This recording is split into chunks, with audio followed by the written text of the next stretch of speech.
Hi hello नमस्कार मित्रमैत्रिणींनो, मी संध्या तुम्हा सर्वांचं स्वागत करते साफसफाईच्या आजच्या आपल्या नवीन पॉडकास्टमध्ये. चला तर मग मंडळी, जास्त वेळ वाया न घालवता सुरुवात करूयात आजच्या आपल्या चर्चेला. तर मंडळी, बऱ्याच दिवसानंतर आज आपण बोलणार आहोत डोम कावळे आणि त्यांच्या फॅमिलीबद्दल. बरेच दिवस झाले मी यांना विसरूनच गेले होते, कारण आपण 4-5 नवीन नमुनेमध्ये ॲड केले ना, त्याच्यामुळे यांच्याकडे जरा ना माझं दुर्लक्षच झालं. म्हणजे कालच मी बनवणार होते, पण मला थोडंसं महत्त्वाचं काम आलं होतं, म्हणून मग मला ते काल बनवायला जमलंच नाही. एवढा कंटेंट पेंडिंग आहे ना, त्यामुळे या विषयावरती 2 ते 3 पार्ट तुम्ही नक्कीच अपेक्षित करू शकता. त्यामुळे याचे पुढचे पार्टसुद्धा आपल्या चॅनलवरती लवकरच अपलोड होतील, सो स्टे ट्यून. आता विषय असा होता की ह्यांच्यावरती जे काही चॅनल, जो काही ह्यांनी तमाशा मांडलाय ना, तो लिटरली फक्त पैसे कमवण्यासाठीची एक स्टंट आहे असंच मी म्हणू शकते. कारण ह्यांच्या घरामध्ये नवीन नवरी आलेली ती शोभिनी आहे आणि तिचा तो नवरा काम आणि हे बाकीचे सगळे नमुने हे सगळे गेले होते तिच्यासाठी सोन्याचे कानातले बनवायला. आता जो बनवणार होता, ज्याला बनवायचे होते, ते सगळेच गेले होते. तरी पण दुसऱ्या दिवशी ह्यांचं ते पहिलंच घराणं चालू झालं की मला कानातले आवडलेच नाही, त्याच्यामध्ये मला हेच आवडलं नाही, मला तेच आवडलं नाही. म्हणजे यामध्ये गेले तर होते सगळेच खरेदी करायला, पण चूक आहे ना, दिली एकावरती ढकलून आणि बाकी सगळे झाले मोकळे रिकामे सभ्य हात वर करून. आजवर मला असं वाटत होतं की ही शोभीने ना जरा स्मार्ट आहे, जरा गरीब आहे, म्हणजे शांत आहे, त्या कोंबडीपेक्षा वलवली नाहीये, जरा समजूतदार आहे. पण ना हिचा स्वभाव त्या कोंबडीसारखा नाही, तर कोंबडीपेक्षा खूप वेगळा आहे. म्हणजे कानातल्याचं आणि ह्यांचं हे काही सगळं एकूणच ड्रामा बघून मला असं जाणवलं की ही शोभिनी आहे ना, त्या डोमकावळ्यासमोर आणि कॅमेऱ्यासमोर इतकी गरीब गायसारखी वागते ना, आणि नेहमी ती विक्टिम कार्ड प्ले करत असते, असंच मला जाणवलं. म्हणजे आता एक बायको असेल ना, तिचा हट्ट सगळ्या नवऱ्यासमोर हे करते, पण हिचं काहीतरी वेगळंच चालू असतं. म्हणजे ते काय ते लाडात यायचं ऑन कॅमेरा, काय ते झटायचं आणि काय ते सगळं, म्हणजे मला हे सगळं पटतच नाही. म्हणजे काय चाललंय हे? म्हणजे सगळं कानातले घ्यायला सगळे गेले होते आणि शेवटी घरी आले, सगळी चूक दिली त्या कामवरती ढकलून आणि बाकी सगळे झाले शहाणे सभ्य. म्हणजे अरे मी तर हे केलंच नाही असं वालं. पहिलेच लोकांच्या नजरेत त्या त्या शोभिनीच्या नवऱ्याची, म्हणजेच त्या कामची इमेज एवढी खराब करून टाकली ह्या लोकांनी. आता कमीला भर अजून त्याची बायको पण तेच करते. म्हणजे कसल्या असल्या बायका असतात ना, मला काय कळतच नाही बाबा. आता हे लोक कानातले घ्यायला गेले होते, ते ज्याप्रमाणे त्या डोमकावळ्याला अडवत होते की नाही नाही, तो बोलत होता की थांब मी त्याला जाऊन बोलतो, कानातले जाऊन बदली करून आणा, नवीन आहे तोपर्यंत एक्सचेंज करून मिळतील किंवा जे काही असेल ते. ठीक आहे, त्याचं त्या ठिकाणी बरोबर होतं की प्रत्येक वेळेस फक्त कानातलेच घेत बसायचे का, दुसऱ्या अजून वस्तू काही घ्यायचं नाही का. पण जर ही बायको म्हणणारी, ही शोभिनी म्हणणारी तिच्या नवऱ्याला कानातले घ्यायला त्याच्यासोबत गेली होती, नवऱ्याला घेऊन कानातले घ्यायला, तर तिथेच त्याला बोलली असती की बाई मला कानातले नाही आवडले. आणि जर त्याला ही जर स्वतः जाऊन बोलली असते की मला कानातले आवडले, तर त्याला काय खूप मोठा धक्का बसणार होता का? म्हणजे तसं बघायला गेलं तर चूक त्या कामची पण नाहीये, पण ह्या शोभिनीचं ना खूप वेगळंच काहीतरी असतं. म्हणजे स्वतः एक तर छोटे कानातले चूज करायचे, त्यामुळे तो माणूस बोलला की खूप छोटे कानातले आहे, तुझ्या कानात दिसणार पण नाही, म्हणून तो बोलला असेल थोडे मोठे घे म्हणून. तर ह्या बाईचं काहीतरी वेगळंच आहे. आता हिला आवडले नाही ह्यात त्याची काय चूक? म्हणून आवडले नव्हते तर दुकानातच म्हणायचं ना बाई की सरळ मला आवडले नाही म्हणून. घरी घेऊन यायची काय गरज होती? समोरचा माणूस तुम्हाला 4-4 वेळा विचारतोय आवडले की नाही, आवडले की नाही, तरी तुम्ही ते काय म्हणतात, पेंगळ्या का तुगाच आपलं तोंडातल्या तोंडात गुणगुण गुणगुण करायचं, नाही हो हो तसलं लाडं लाडं बोलायचं आणि घरी आल्यावरती दुसऱ्यांसमोर त्या माणसाची फार इज्जत काढत बसायचं. म्हणजे जसं त्या डोमकावळ्यासमोर स्वतःच्या दिऱ्यासमोर घडघड घडघड बोलतेस, स्वतःच्या नवऱ्यासमोर बोलायला का लाज वाटते का? का तो का खाऊन कापून टाकणार आहे का तुला? ही कसली भीती ना, मला काय कळतच नाही. म्हणजे डोमकावळ्या, तू जसं त्या कोंबडीशी बोलतोस ना, वागतोस ना, तिची काळजी घेतोस ना, जर ते तुझ्या भावाला पण शिकव स्वतःच्या बायकोसोबत कसं वागायचं. तू तिच्यासोबत एक दीर म्हणून, एक भाऊ म्हणून चांगलं वागतोस रे, पण असं तुझ्या वागण्याने त्या दोघांमध्ये भांडणं होतील. जरा ह्या गोष्टीचा पण विचार घे जरा डोक्यामध्ये. असं बोलून अंग हात झटकू नकोस की बाबा मी त्यांच्या मॅटरमध्ये पडणार नाही वगैरे वगैरे. तर मोठा म्हणून 4 शब्द सांगितले, तुझं काय बिघडणार नाही. एक तू पण त्या अनुभवातून गेलास, तुला पण त्या सगळ्या गोष्टी पहिल्यांदाच कुणी कळाल्या नव्हत्या किंवा तुला सांगितलं नव्हतं. प्रत्येक जणाला अनुभवातून शिकतो, तर लहान मोठा म्हणून सांगितलं तर काय बिघडणार आहे तुझं? तिथे शहाणपणा दाखवतस की मी तुमच्या पैसे बोलत जा, सांगत जा, एवढा इगो कसला रे कामाचा?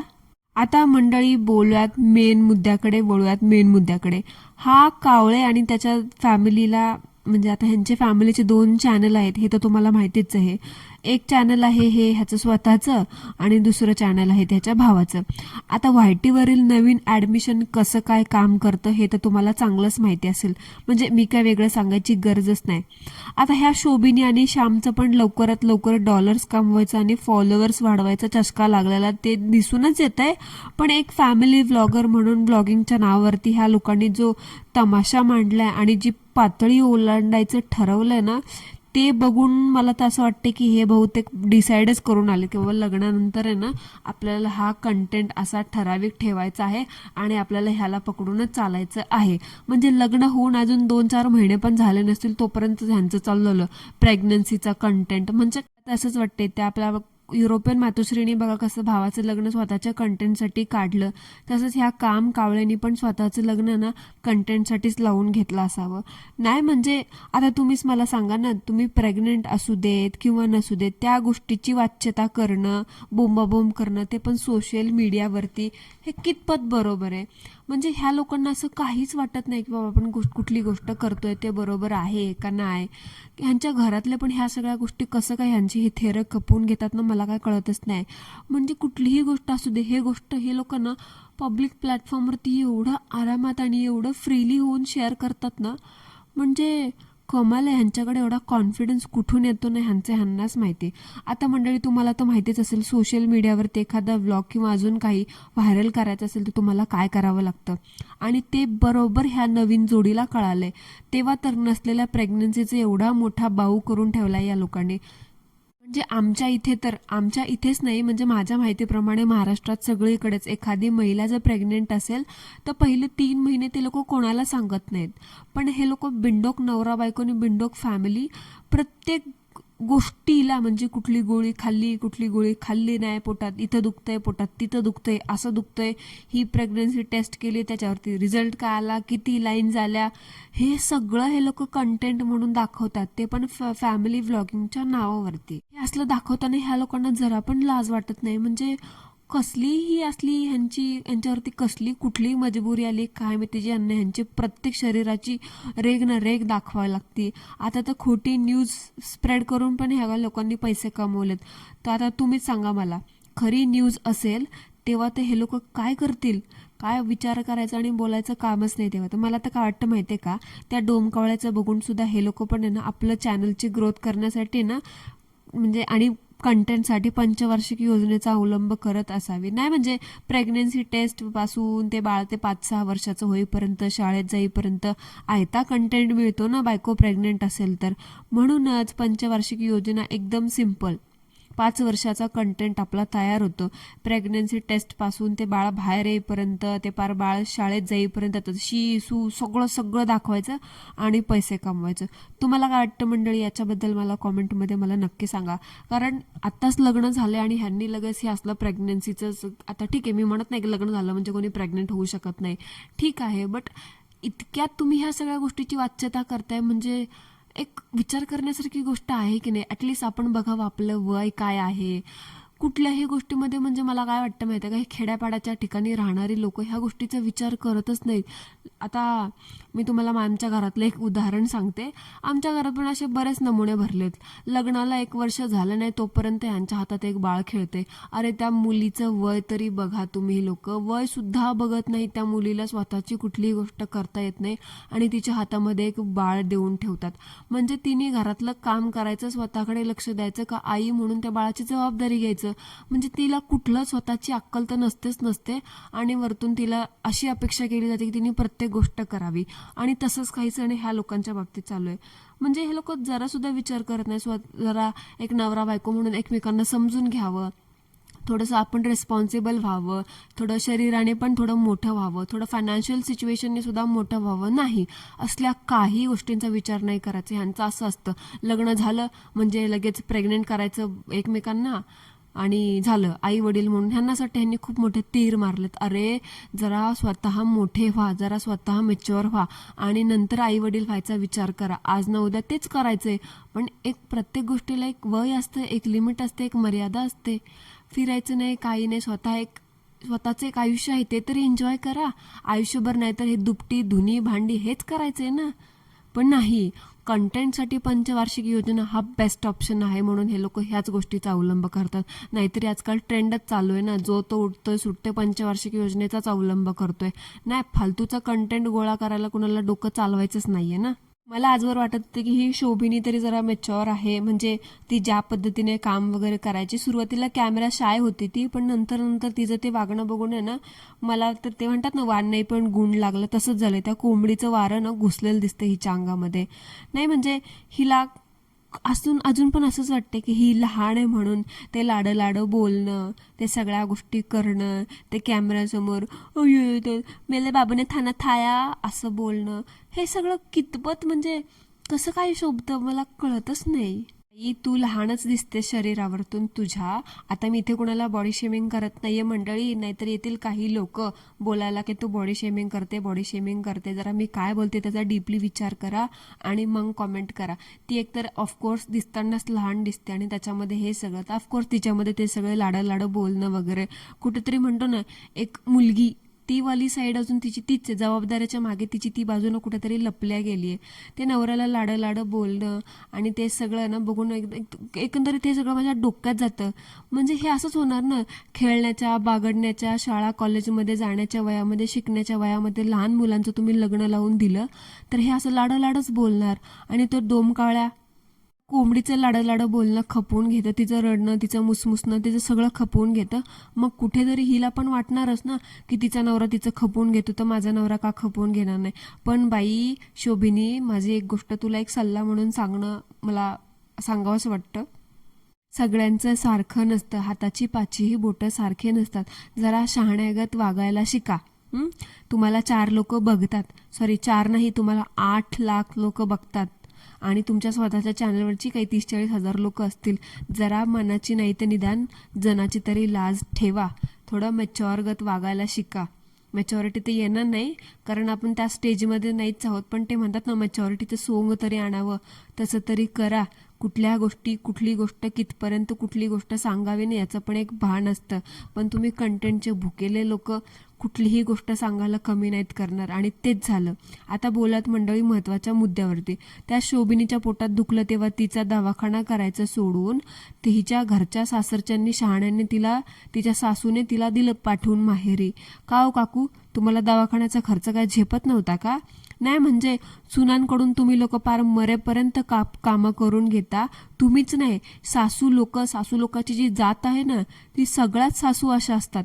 सुनांकडून पार मरेपर्यंत काम करून घ्यायचं आणि जेव्हा तिला तिच्या माहेरी जायचं असेल, रक्षाबंधन असू दे, कुठला सण असू दे, तिचं दुखतंय, तिला तिच्या माहेरच्यांची आठवण आली तर तिला जायचं असेल ना, तेव्हा ह्या सासवांच्या थोबाडावरती ना 12 वाजलेले असं, म्हणजे नाकं डोळं एवढी वाकडे करतात ना आणि देतात माहेरी पाठवून. म्हणजे कुठली सणवार असेल ना तर म्हणतात काय गरज आहे जायची, आणि दुखायला असेल तर ह्यांना स्वतःला खर्च करणं होत नाही, माहेरी पाठवून देतात, जा तुझ्या आईवडिलांकडे जाऊन खर्च कर. हे असं असतं ह्यांचं.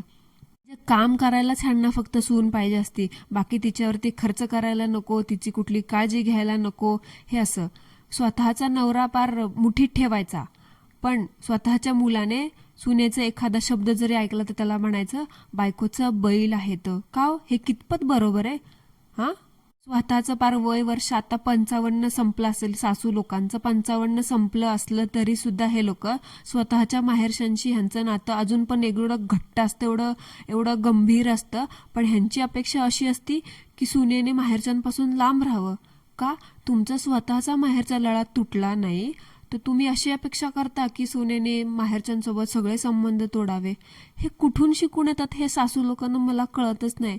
त्यामुळे मला हे सगळ्या सासू लोकांची एवढी नफरत आहे ना, मला हा प्रकारच नाही आवडत. म्हणजे मला कळतच नाही, लग्नाच्या अगोदर म्हणजे मुलाची बायको येण्या अगोदर ही सासू मर सगळं नाचू ठाणा बोंबलत सगळी कामं करत असते. पण एकदा कसा घरात सून आली की सगळं दुखणी, सगळं त्रास, दुनियाभरचे आजार सासू लोकांना लागून बसतात. का? निदान हिची सासू ह्या डोंकावळ्याची आई तरी जरा बरी आहे, बिचारी सुनांना आराम तरी देते. पण कुठे ना कुठे तिचा तो सासूमधला गुण आहे ना, ती नागिन सासू म्हणणारी ती दिसतेच बाहेर आलेली. आता तिने तेच केलं, सुनेवरती जेव्हा उपचार करायची वेळ आली तर दिलं तिला माहेरी पाठवून, आणि काम करायचं असं तेव्हा ठेवते तिला घरात मध्ये, काम कर म्हणून. विचित्र असतात हे सासू लोक. मला तर अजिबात पटत नाही की हे सासू लोक असे का वागतात ते. तुम्हाला कोणाला माहीत असेल मंडळी तर कॉमेंटमध्ये मला नक्की सांगा. थोडासा विषय भरकटला आपला. ठीक आहे, आता वळूयात आपण आपल्या टॉपिककडे. ह्या बायकांना असं वागताना जरा सुद्धा लाज वाटत नाही की स्वतःची पोटची मुलगी असते ना, ते ह्या सासू लोक अशीच वागले असते का तिच्यासोबत. आणि ह्या डोमकावळ्याचं पण तसंच आहे. ह्याची स्वतःची बहीण येत असते, रक्षाबंधनला येते, दर महिन्यातून 4 वेळा तर माहेरीच येत असते. भले तिचं सासर जवळ असू दे, माहेर असू दे, पण ह्याच्या बायकोला किंवा ह्याची ती भाऊज आहे तिला माहेरी जायचं असेल ना, तर ह्या दोघांचे, नवरा म्हणणाऱ्यांचे पण आणि सासू म्हणणाऱ्याची पण, तोंड एवढी वाकडी होतात ना, जाऊ द्यायचे ना. म्हणजे स्वतःची बहीण म्हटली की कधी पण येऊ दे, आमची बहीण आहे. मग तुमची बायको ती सुद्धा कोणाची तरी बहीणच आहे ना.